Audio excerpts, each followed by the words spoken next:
Welcome back, Lieutenant Colonel Scott Weaver with Captain Jerry Yellen, a World War II P-51 combat veteran. Jerry, continue your story about your time at Thunderbird 2, which was in Scottsdale, Arizona, and tell me a little bit about some of the things that you learned.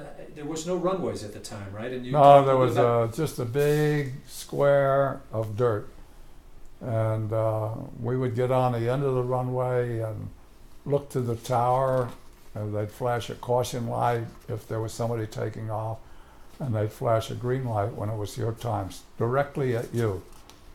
And after I soloed, every other flight pretty much was a dual flight and then a solo flight, and we went up and did the things that we're supposed to do. The weather in February of 1942 was cold. For 1943 was very cold, and we flew with sheepskin lined leather flying jackets and pants and gloves and helmets and goggles.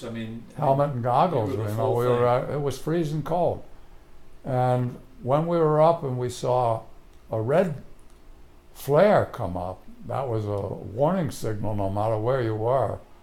And they kept flying, sending them up, red flares, when the weather got bad, when the wind came up.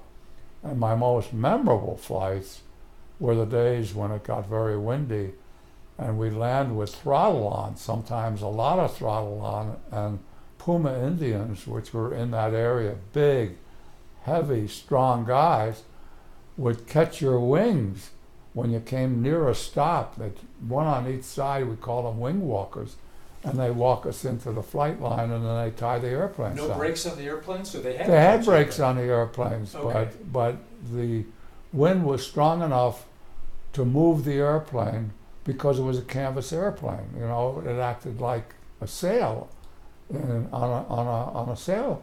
How did you communicate with your flight instructor? You were the flight instructor was in the front seat and you were in the back seat. You had a tube, pit-up tube, connected to your ears. You talked into a tube. He talked into a tube, and you heard him talking through the tube. So it was really basic stuff. No radios, no lights, radios, no instruments. equipment, nothing. It was just an airplane with gas tanks and controls. Engine instruments? We had minimum instruments. You had 3 or 4 engine instruments. You had a needle and a ball.